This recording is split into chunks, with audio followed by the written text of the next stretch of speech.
Episode 28, Four on War, the Civil War. The Anarcho-Christian Podcast, evaluating the relationship between the Christian and the state. I'm rising up with a full heart. I'm taking my strength from inside. I'm rising up with a new mind. I'm taking your words to the new behind. I'm coming up from underneath the rain. Hi, everybody. This episode is the next installment of the series Four on War.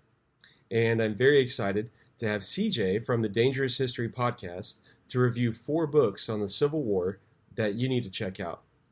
CJ, thanks for joining me. Hey, you're very welcome. Thanks for inviting me. So, first off, I do want to say that I'm a huge fan of your podcast, and I've been listening for years. I greatly appreciate it. It's always nice to hear some positive feedback, given the amount of labor I've put into this thing over closing in on 5 years. It'll be this summer that I've been doing this. Wow, that is actually a really big achievement in the podcasting world. Yeah, and it's been a heck of a journey too. I mean, to go back and listen to some of my earliest episodes where I was basically learning how to podcast by podcasting. So it's always interesting when your learning curve about something is like in public. Right. And then once you actually kind of know what you're doing, you look back at some of those early ones and go, well, like, I'm kind of embarrassed by some of them, but I guess, you have to go through the process. If you're one of those people like me who learns something best by just kind of going and basically screwing it up until you kind of figure out how to not screw it up. Right, you just dive right in, and I remember some of those old ones where you're in the car recording. Yeah. and I eventually figured out a setup that got decent audio in the car, but that took some serious experimentation and equipment upgrades and things like this. I finally found a combination that it still is never going to sound as good as when you're at home in a controlled environment and all that, but I eventually figured out a setup that wasn't too bad for the car. And I've been meaning to do some more of those lately, just sort of for old time's sake. Plus, sometimes, a lot of my episodes have gotten longer and more detailed and more like research intensive and detail intensive and all that. Mm-hmm. And those sorts of episodes, first off, it takes longer to put them together. So I often have longer breaks between episodes than I did in the early days.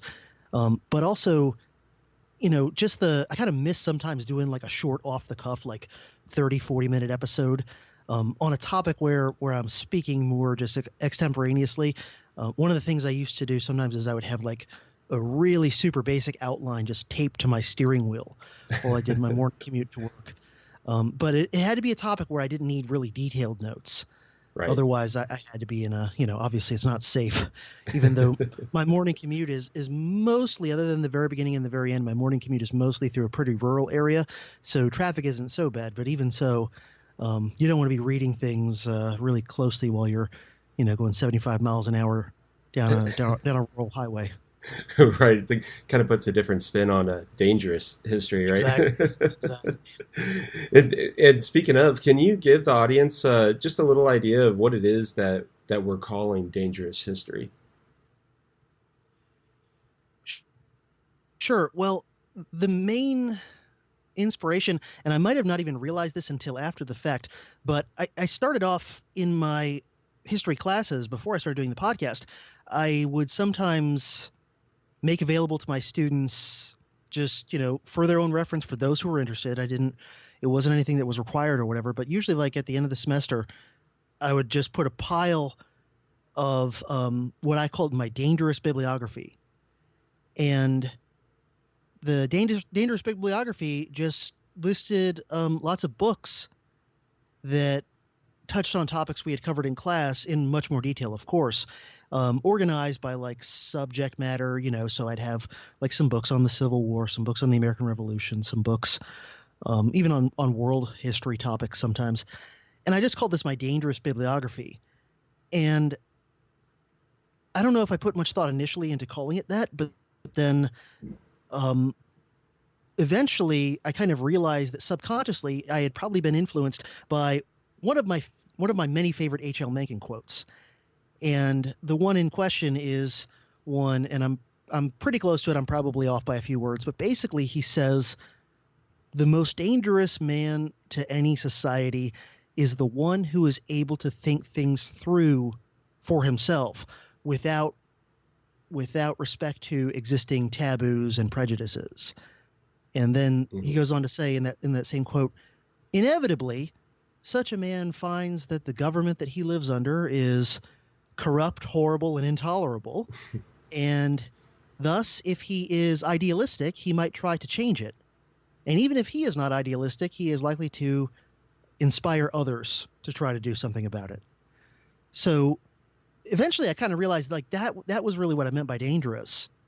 And so I eventually, in later versions of this dangerous bibliography, I actually put the Mencken quote at the top of it. And then, all the books and everything under it. And so when I decided that I wanted to do a history podcast, and I wanted it to be a unique podcast that really looks into, more than anything else, looking into the darker aspects of power, that this, idea of the dangerous bibliography, I just said, all right, well, I'll just call it the Dangerous History Podcast. And, again, basically I point to that Mencken quote more than anything else, because it's very dangerous to have people really learning the whole truth about things in regard to power and a lot of the illusions and delusions that people normally are operating under in regard to power. All the many myths, many of which I'm sure you and your listeners are familiar with, about the common good and the will of the people, and all the smoke and mirrors that basically obscures what's really going on, which is a lot uglier. Yeah, and I think that this topic of the Civil War is a great example of that. Just looking at everything that we've learned just in the general learning through public school and what's out there just in the general public, and then what you went over in your series and what is also contained in these 4 books that we're going to go over tonight. Yeah. The Civil War is, in a lot of ways, the biggest looming topic in American history. I mean, you could maybe make an argument that World War II is close. Some people might even say it's even a little bit bigger in today's world as a foundational myth, and maybe it is. Maybe in the last, 50 years or so, maybe as World War II transformed from lived experience to complete mythology, maybe World War II, you could say, the last 40 or 50 years has overtaken the Civil War. But even so, I'm not sure if it has. And certainly, other than World War II, nothing else comes close in terms of kind of mainstream narratives of history and mythologies that often tie into national mythology and that sort of thing. And I agree with Harry Stout, who's the author of one of the books we'll be discussing, when he says that in many ways the Civil War was really the beginning of the American civil religion.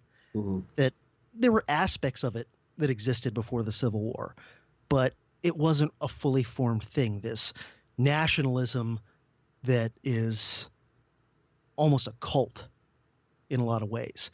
Right. That it was really the Civil War that formed it. And there are so many myths about the war, much of it based on things like half-truths or based on lies by omission or things like that, just leaving certain things out of the narrative. And there's sort of 2 narratives of the Civil War, both of which I took issue with and tried to do my best to smash. There's the mainstream narrative, which is the, completely one-sided pro-Lincoln, pro-Union, they're completely virtuous and everything they did was great and justified, and the South deserved everything it got from them. And then there's the Southern view, which the Southern view, more and more I'm coming to see that, and again, this is somewhat influenced by what Stout says, that the South developed its own civil religion over the course of the Civil War and really solidified it in the aftermath of the war. And their version of it, it's almost like a sub-denomination of the larger American civil religion that eventually by the Spanish-American War gets like subsumed as a distinct sect, within the American civil religion.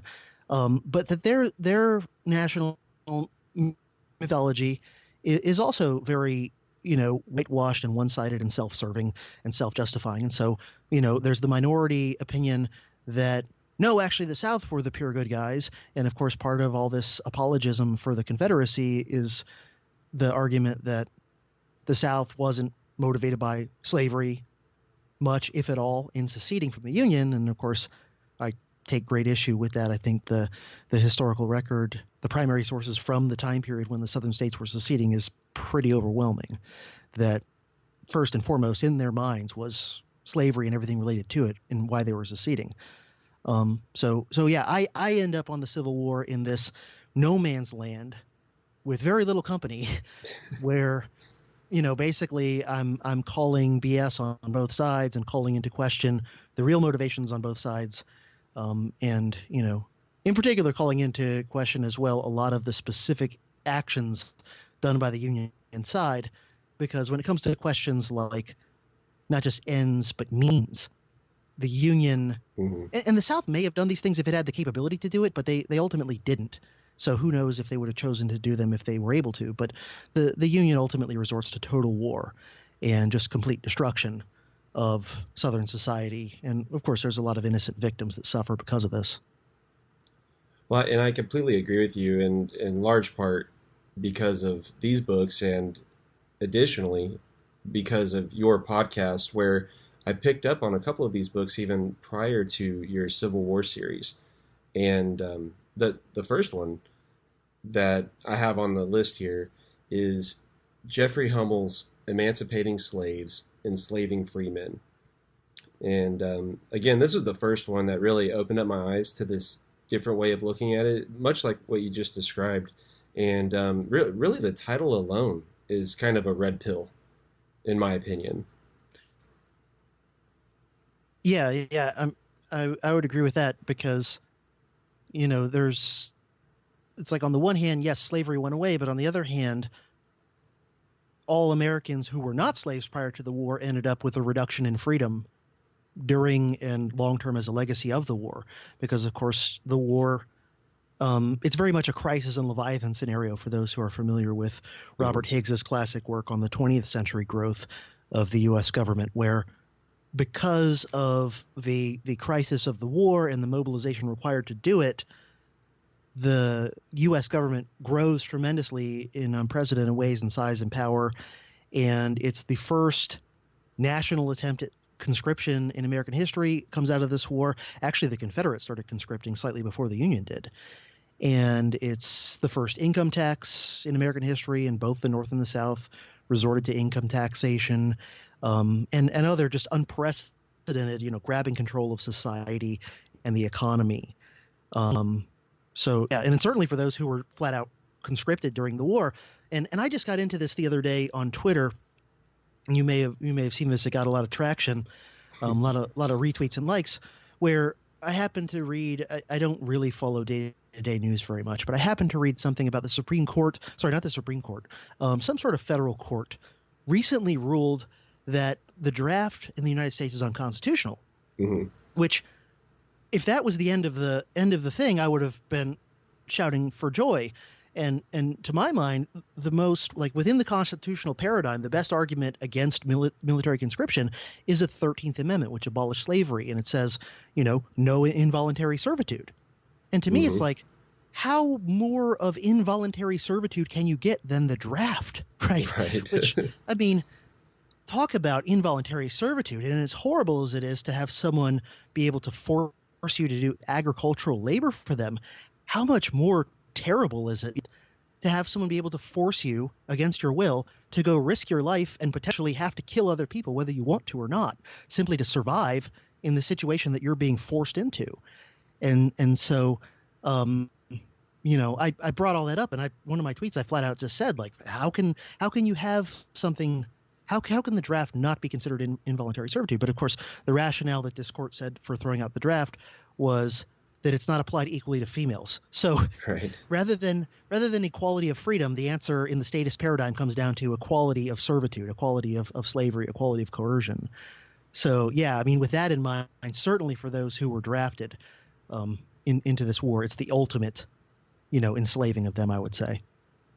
Yeah, yeah, and it really is unfortunate that we can't see what you just laid out, the equality of freedom versus the equality of servitude. It's unreal, and it's something that I guess doesn't seem to go away.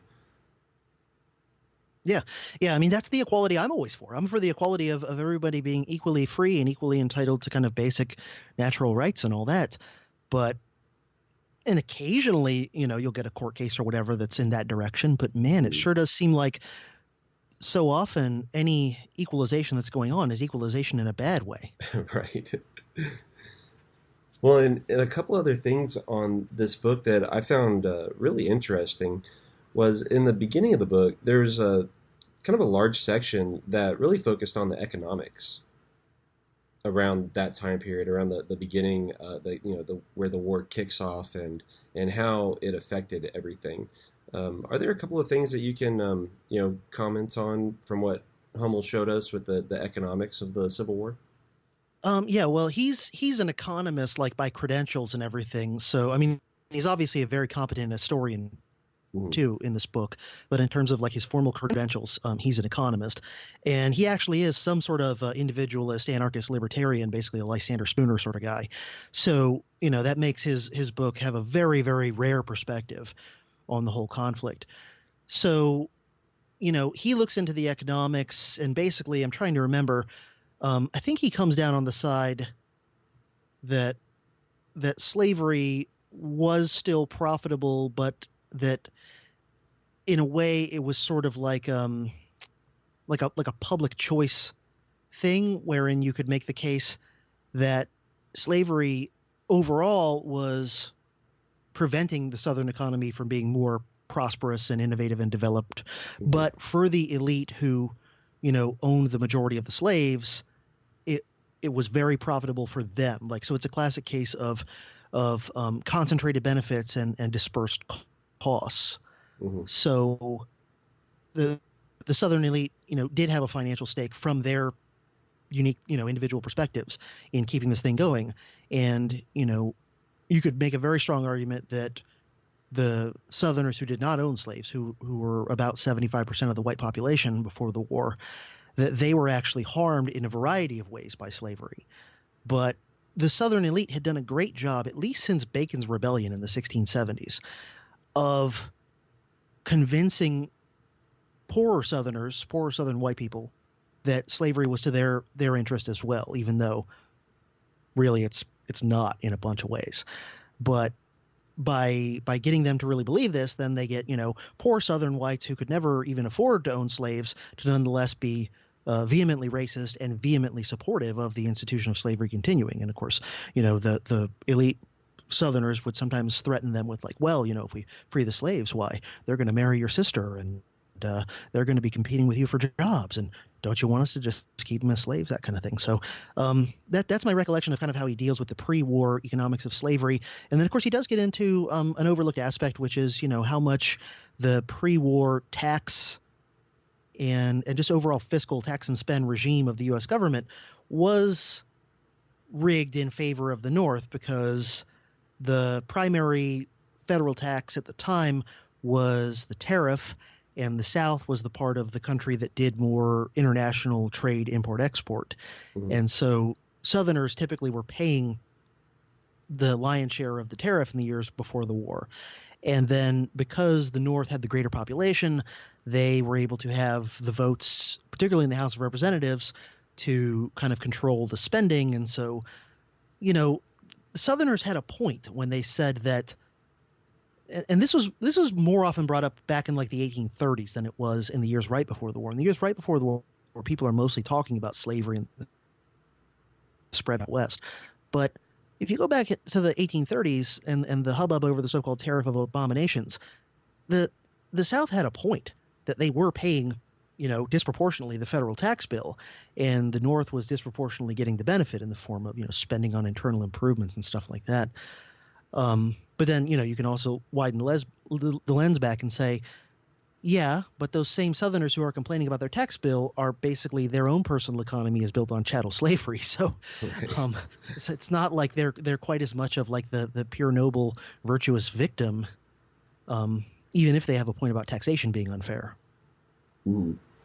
Yeah, and you mentioned that he, you know, comes from this sort of voluntarist or anarchist position, and so I thought it was interesting that he does bring up many of the abolitionists of his time. This book seems to give us a lot of historical context with the leading up to the Civil War, and he mentions throughout the reactions and the actions taken by the various abolitionists, during and before the war. Yeah, and he does a good job showing that like Lincoln was not an abolitionist. Lincoln was Hmm. anti-slavery, but he wasn't an abolitionist.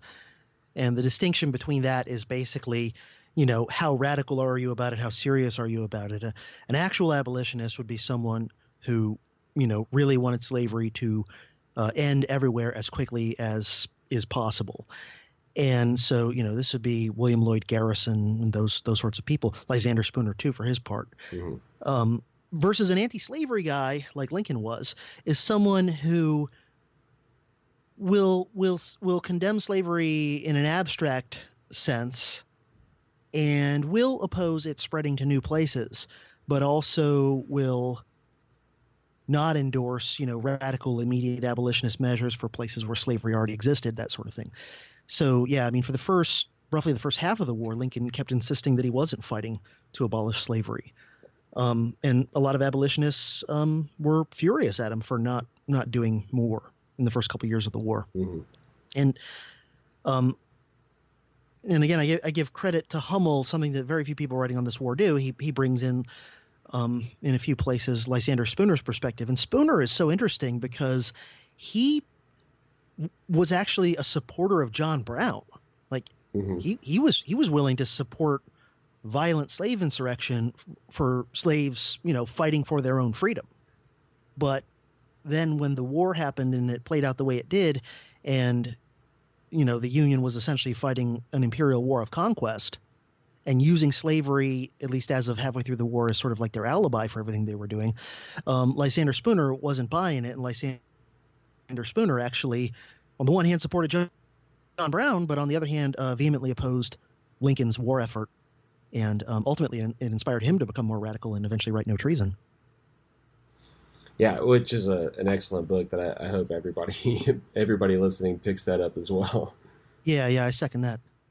Well, and so I think that was a pretty good review over Hummel's book, and Oh, if I mhm. might, just one more thing Yeah. that and this is my number one most recommended book for just like someone who's sort of libertarian leaning and just wants kind of like an intro overview, big picture of the war and kind of a lot of different things around it. But another thing that's really great about this book is that at the end of every single chapter, he has an extensive bibliographical essay that like turns you on to like 50 more sources that dig into certain aspects of what that chapter just covered. So the book is worth its weight in gold just for that alone, and I found that very helpful when I was doing my research. Yeah, it is very interesting. How he has a lot to say in any of those pages about.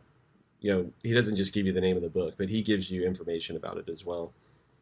Yeah. I mean, in part, I suppose I should be mad at him for, like doubling my amount of research that I ended up doing. But, I'm happy with the results. All right. Well, getting into the second book that I have here is James McPherson's For Cause and Comrades. And I think that this is the most approachable book of the four that your, I don't know, average person might take interest in because it's primarily through the words that he took from diaries or uh, interviews that people did for newspapers and things like that, from the soldiers and the vets and the men who participated in the war. Yeah, it's very interesting. He's looking mostly at primary sources from the soldiers themselves and trying to really understand their motivations for volunteering, those who volunteered, which were the majority. Even though there was conscription, technically speaking, most people on both sides volunteered, although often they volunteered to avoid being conscripted. Right. Because basically you got a little bit better deal if you volunteered than if you conscripted. You got to kind of choose what unit you were in and probably be with your neighbors and stuff, and other nice benefits to volunteering. So you got kind of like, coerced into volunteering or pressured into volunteering. But, trying to understand, like, why did these guys volunteer? What motivated them? And then once the war, ground on and became a complete bloodbath, what kept them in the fight? And, what were they thinking about? How were they perceiving the war as it proceeded along? And he, admits himself in his introduction where he kind of outlines, like, the sources, that he's looking at and describing them, and he kind of gives you some of the stats, like, this many were from Union and this many from Confederate, and breaks it down a little bit like that.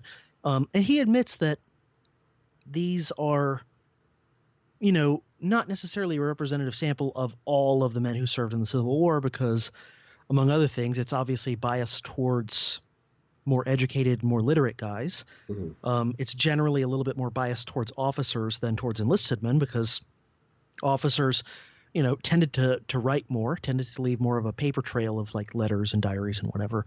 And also officers, probably, of what they did write about the war, more of it survived the ravages of time, to then be available 100 and some odd years later for an historian to look at. So, there are some, biases in his sample that are just due to what is available in terms of sources. Mm-hmm. But it's a very interesting window into how the soldiers themselves kind of saw what they were doing and thought about what they were doing.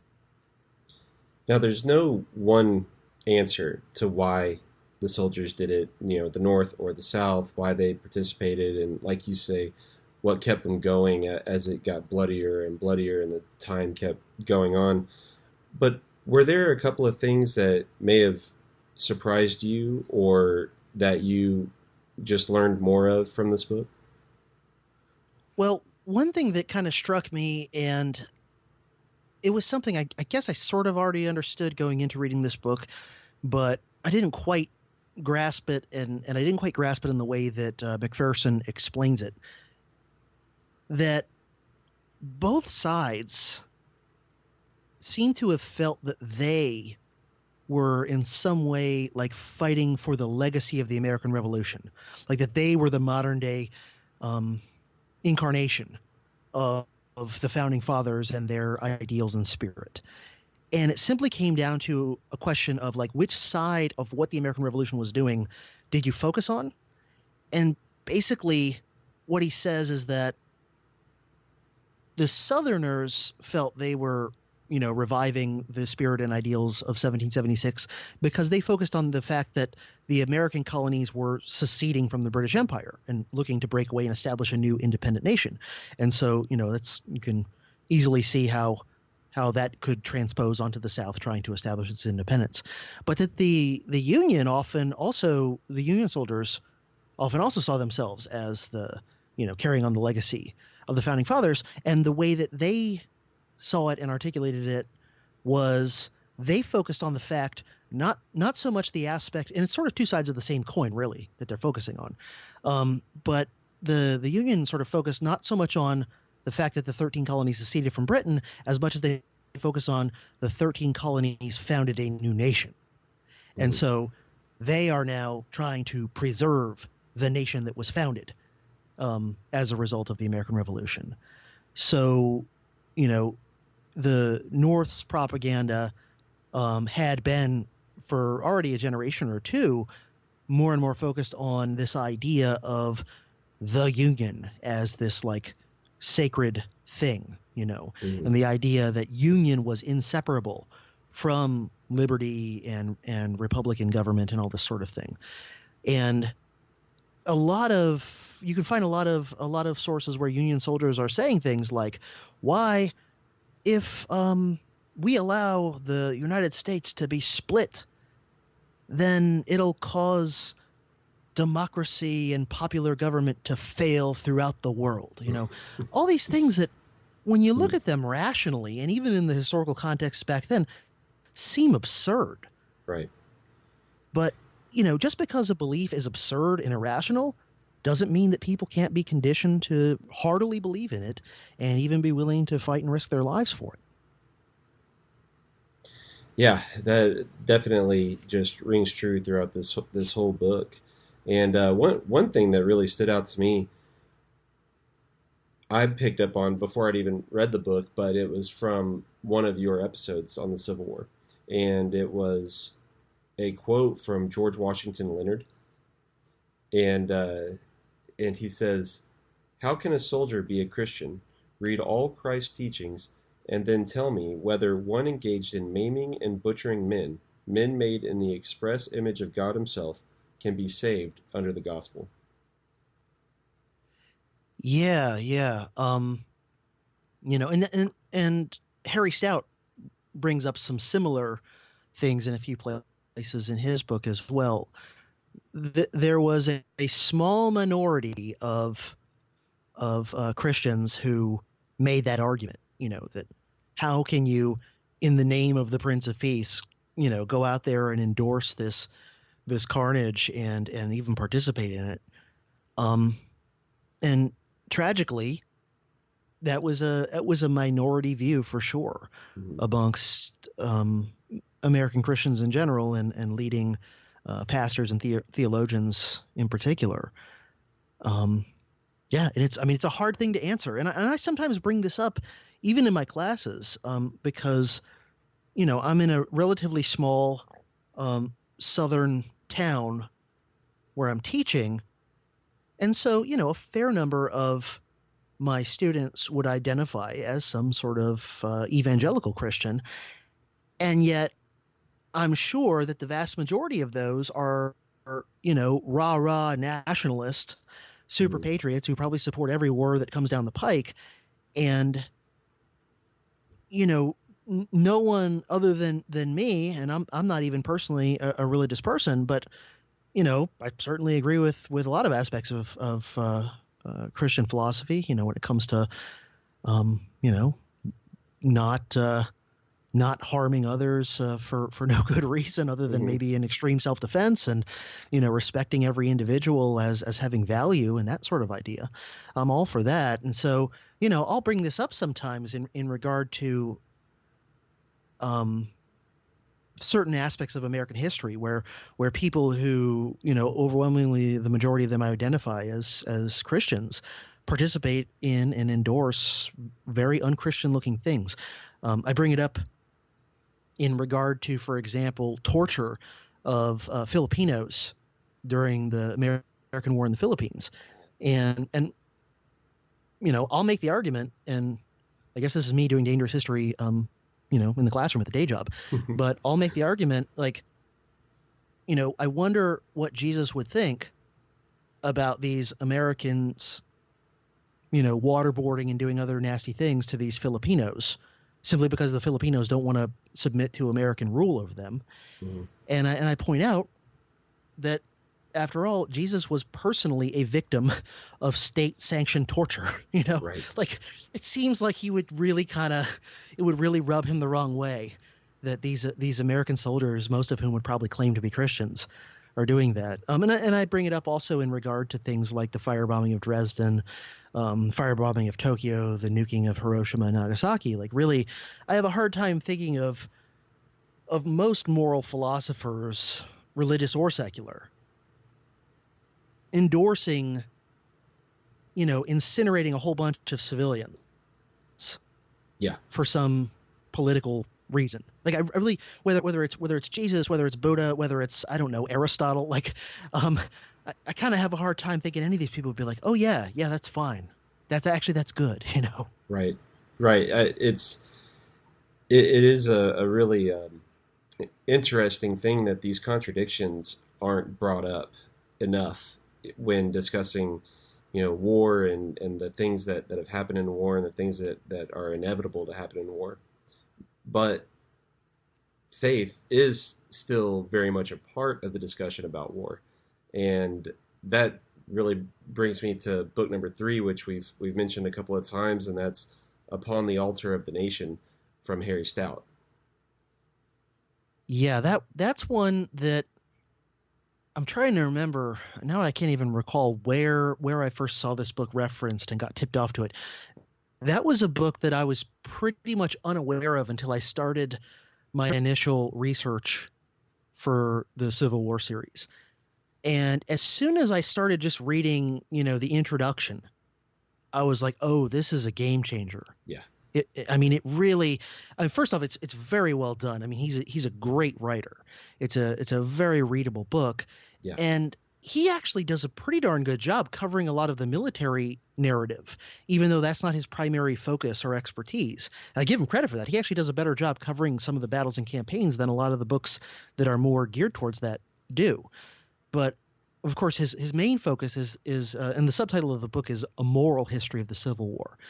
And his main focus is this whole concept of the civil religion and how the war kind of created the civil religion, and how people on both sides just kind of never really thought critically about the means that they were employing to pursue their ends. And, that's an important thing that, again, I try to bring up both in my podcast and when appropriate in my classes, which is that people are often encouraged, I think, at least in our time, to only think about ends and to not think critically or to question means. So in other words, take Hiroshima as the example, right? And the vast majority of mainstream Americans, basically their only thought is the Japanese were bad. They were doing nasty things in Asia, which they were. And they often tortured and horribly mistreated POWs, which they did, and they attacked Pearl Harbor.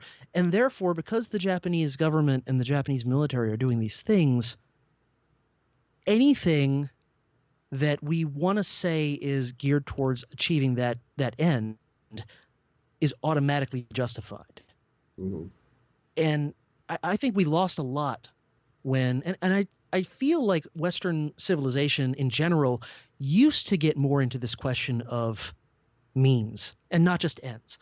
Not this idea that the ends justify the means automatically that we have today. If you go back and read like some of the ancient, medieval, and early modern philosophers of Western history, they oftentimes talked more about these questions of like, well, what's appropriate? What is just, what's proportional, what's justified, in war or in conflict or whatever. And I feel like in our time period, somewhere along the way, that got just lost. And I think Stout kind of shows that, at least for the United States, a big part of that turning away from the question of means and what's actually justified, even if your ends are noble, even if your ends are good, that doesn't automatically mean that any means you want to employ are justified and are moral. And I've ultimately, in my own thinking, and this is why I've rejected so much of the kind of the mainstream interpretation of American history, for example, I've come to the conclusion that, like, if your means are evil, I don't care how great you claim your ends are. I just don't care. And I think Harry Stout does a great job at covering this evolution from an historical perspective regarding the Civil War, of the creation of the civil religion, and completely losing any sense of the importance of asking questions about means. Yeah, like you said, he is a very good writer, and the narrative just moves quickly. It's a pretty big book, but it's kind of a quick read. Yeah, it really is. I mean, it makes all the difference when someone is a smooth writer. And in history, there's a fair amount of historians, especially if they're kind of academic historians, who are not terribly good writers. I mean, they're good in the sense of like their grammar is correct and their spelling is correct, but they don't know how to tell a story in a vivid, smooth, moving sort of way. Mm-hmm. But he's that rarity. He actually is an academic historian, but he has the talent. And he kind of tacks back and forth. He'll go for a while on like the evolution of civil religion in a given part of the war and like what, pastors were saying on both sides and, what the leaders were saying in their Thanksgiving proclamations and their calls for fasts, for fasts to try to get God's favor on their side and whatever. And then he'll switch back to the narrative of the war itself. He'll kind of check back in and be like, all right, well, here's what's going on, on the battlefield. And he does a good job of like connecting those things, like how sometimes when one side would suffer worse on the battlefield, that would cause the people back home to like double down on their civil religion and their Jeremiads about, national suffering, but ultimately the sacrifice would be worth it or something like that. Yeah, he's always bringing it back. And you even mentioned it there that the introduction of the book, I think anyone who's coming to this open-minded would just be floored by what he lays out as the civil religion that he will continually come back to in every chapter. Yeah. And another thing I appreciate about it, I mean, I have no idea what Harry Stout's personal, like, political, ideological leanings are. I would assume they're probably relatively mainstream. I mean, he's a professor at one of the Ivy League universities. I forget which one, but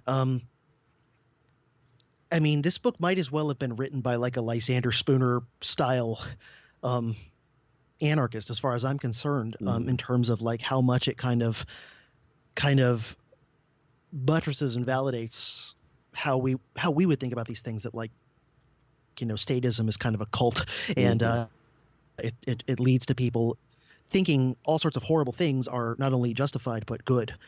And I always like it when I find a book from like a very mainstream person who's not really a radical in their own personal opinions about things, but that actually completely, kind of validates how I'm looking at things. I don't know. I really like, it's one thing if it's someone who's like, a known libertarian writer or something writes a book like that.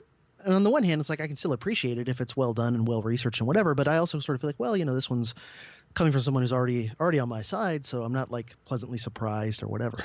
and I think those of us who have radical views on things, every now and then we probably all, I know I go through this. Every now and then I kind of question myself and go like, am I just crazy? Like the fact that, 99% or whatever of society is like the opposite of me on so many things. Like, is there just something wrong with me? And every now and then when you come across a very mainstream kind of book, but that makes a radical point, whether intentional or not, it's like, oh yeah, maybe I'm not crazy. Maybe I'm just like the one of the few who's not indoctrinated enough to refuse to see like what should be obvious right in front of us. Right. And speaking of intentional points, I'd like to use that to get to book 4, which is Living Hell by Michael Adams. And I thought about doing this one intentionally, not doing it last, because of just, it's a depressing book. Yeah. Yeah, it was very helpful to me in my Grunt's Eye Perspective episode of the Civil War series, where, for like 2.5 hours, I just kind of tried to really dig into what was the common soldier's experience. And the McPherson book that we mentioned was also helpful because I did do a section in that episode where I dug in a little bit to like what the soldiers thought about what they were doing and what motivated them and all that. But a lot of that episode was simply looking at just how horrible of an experience it would be to be a Civil War soldier. And, mid-19th century Americans, and this is true of Europeans at the time too, by our standards today, lived like miserable, disgusting, uncomfortable, disease-ridden, filth-ridden lives. And yet, even with that as your baseline, that like Americans in 1860 already were living disgusting, miserable lives compared to what we're used to, even so, to go into that war and deal with everything that went along with it is just, I mean, it's gross, really. When it comes down to it, like how much disease they're suffering from, how much just physical pain and discomfort they're dealing with. I mean, way more of them are dying and getting laid low from diseases and things than even of bullets. Mhm. And for those who do catch bullets, there's a good chance you won't get lucky and just get a instant lights out shot to the head. That you'll get some wound and you'll best case scenario lose a limb and eventually recover, and worst case scenario die a lingering horrible death in just these nightmarish hospitals that they had, which were just completely inadequate and makeshift and all that, and all the things that you don't normally think about unless you really make a conscious effort to, or unless you read a book like this. Like, for example, when you have a giant battle where thousands of guys die over the course of a day or two, what's that like? Mm-hmm. When there's thousands of bodies just piled up rotting in the summer sun? Yeah. And they never have enough grave diggers detailed to take care of this in a timely fashion. And so, and what's different about this is Americans, ever since the Civil War, have been used to thinking of war as something that happens far away. And so unless they're personally a combat veteran, they have no understanding of how ugly this thing really is. What is it actually like when there's just piles of mutilated bodies, piled up and decomposing in your neighborhood, right? Mm-hmm. And this book does a great job with a lot of that, and just detailing how gross everything was. I mean, you have an army of 75,000 guys marching around, and they stop to camp, and then next thing you know, they're all defecating in the creek that they stopped by, and then they're also getting some water from there, and Yeah. I mean, it's just nasty. Yeah. And a lot of these guys, they're marching 10 miles a day. They're marching 10 miles a day while they're suffering from horrible gastrointestinal disorders and diarrhea and stuff. It's just terrible. Yeah, there are things that we just don't even think about, because I think our history, especially on the Civil War, is so sterilized from everything from what you mentioned with them getting sick or injured, and then just the times that he writes or he shows what the soldiers were writing about the wounded in the battlefield, and some of those experiences with the brush fires.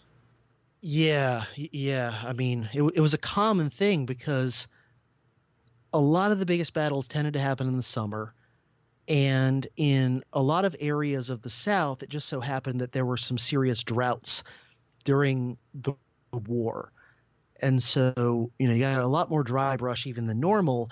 And then given the weapons technology of the time, I mean, you're firing off these black powder muzzle loading rifles and then artillery and cannons and stuff. And so it was extremely common for brush fires to accompany battles. And so, yeah, you got these piles of bodies, and of course, they're not all dead. Mm-hmm. Some of them are just badly wounded, and then brush fires might sweep through. And there were also cases, and I can't remember if he mentioned this or if this is from other books or both, but cases where, wild animals show up, like wild hogs or other scavengers show up, and they're just, eating the bodies and sometimes going after the guys who aren't quite dead yet. Yeah. And so it is an ugly book. It is not a happy, fun read, but I think it's very, very necessary to de-romanticize the war. And the other thing he does, the other thing that I found very useful about what he does for the purposes of my story was he also covers the civilian suffering, which, was primarily the South, because that's where more of the combat happened by far. And that's where ultimately the Union is going to use deliberate total war techniques. And so you get these glimpses into things that normally are left totally out of the narrative, like wandering hordes of homeless Southern refugees, primarily women and children and elderly people. Like this is an aspect of this that you're not normally told about. This gets kind of left out of the story. It's like this very clean thing of, generals dueling with armies. Right. And of course, you're in the mainstream American narrative, you're supposed to not think of any Southerners as being human. You're supposed to think they're the enemy.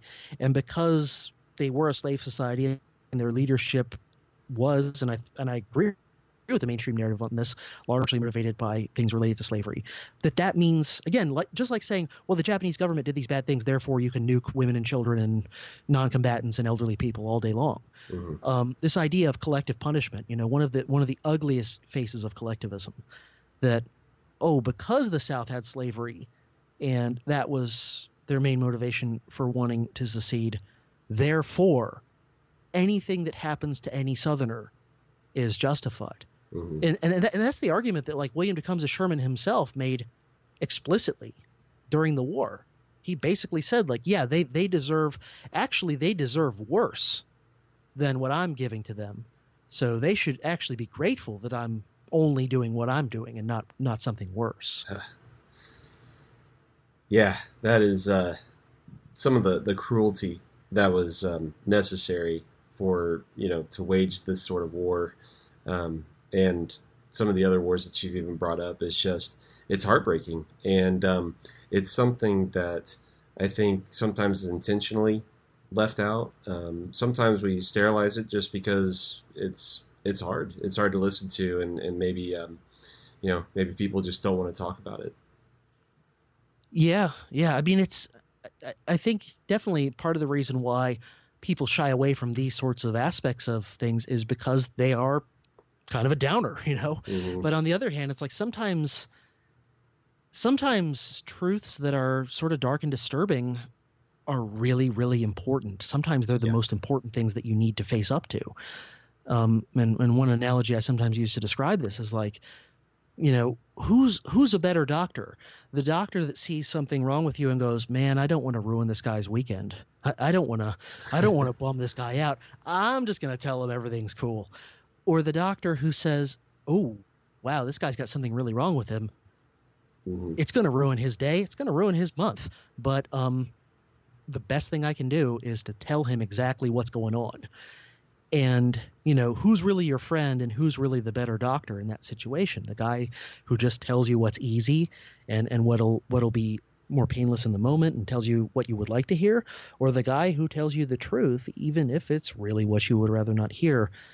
So, yeah, and I think part of also why these aspects of wars often get either left out entirely or kind of, de-emphasized and immediately apologetic for, if that's even a word.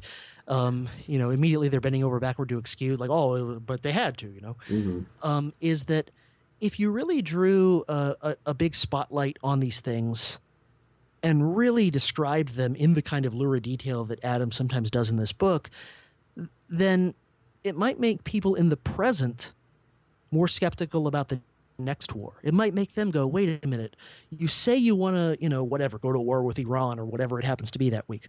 Mm-hmm. Do you understand that this means that the people who are mostly going to get blown up and incinerated and maimed and whatever are just going to be random regular people who happen to have the misfortune to live in that country? And that, these are mostly just people who are in many ways like you, even though they're from a different country and a different culture and they might look different than you, but like they're mostly just regular people who are just trying to, get by and whatever, go to work, take care of their family, whatever. And that's the majority of who's probably going to really pay the price. And is that really something you want to get on board with?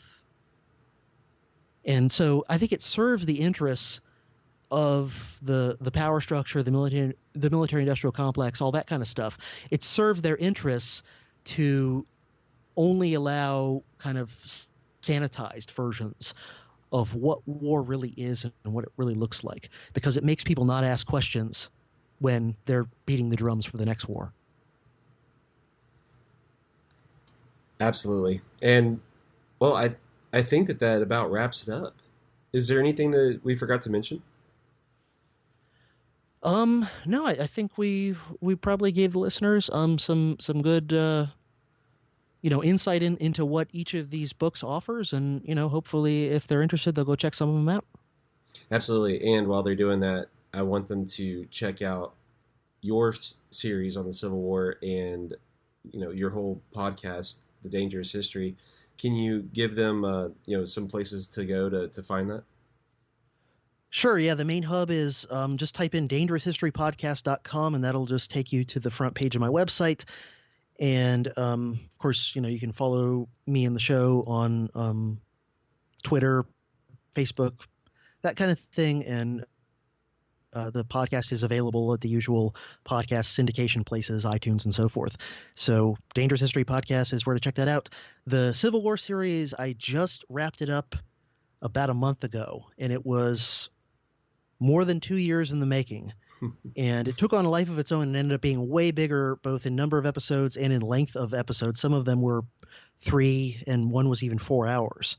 So I calculated if you add up all the episodes in that series, it is over 28 hours. And that's a heck of a road trip right there. If someone wants to binge while they're driving, I don't know, from Alaska to Miami or something. And also, I even have some bonus episodes related to the series, and one more still in the works, actually, related to the series for the financial supporters of the show on Patreon and Subscribestar. So when you add all that up together, I don't even know. It probably comes out to like 34 hours or something like that. So, Wow. Yeah, if anyone's interested in like way more detail on this war from kind of my Dangerous History perspective, it's there. Go check it out. Yeah, no, they definitely need to. I was along for the whole 2 years, just anticipating each one to drop it into my iTunes. And yeah, anyone who's interested in learning about that or the side of history that we weren't taught in school definitely needs to check out Dangerous History. CJ, thanks again. You're very welcome. It's been fun.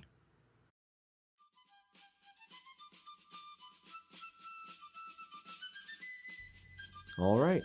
I hope you enjoyed that discussion with CJ on this very important subject. I will have Amazon links to the books mentioned in the show notes. If you purchase these books or anything through the Amazon affiliate links, Anarcho-Christian will get a small commission at no additional charge to you. And while you're there, be sure to check out Anarcho-Christian's t-shirts. I will also have links to CJ's website and the previous 4 on War episode, the Kids Book Edition. If you have kids, I think you'll really like it. If you enjoyed this episode, be sure to like and subscribe on whatever podcatcher or social media platform you're using. And leave us a 5-star rating and review on iTunes. It'll help us get the show out there to more listeners. Also, you can support the show through Patreon with a one-time or monthly donation. Thank you everyone that supports us financially and through your likes and shares. So until next time, grace and peace, no king but Christ.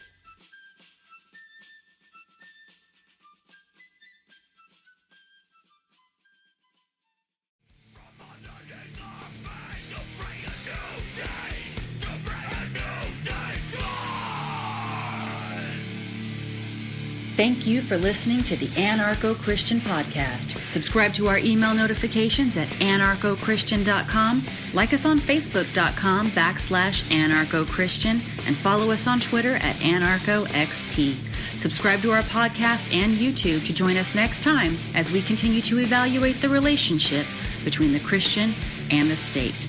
No king but Christ. This has been a Pax Libertas Productions podcast.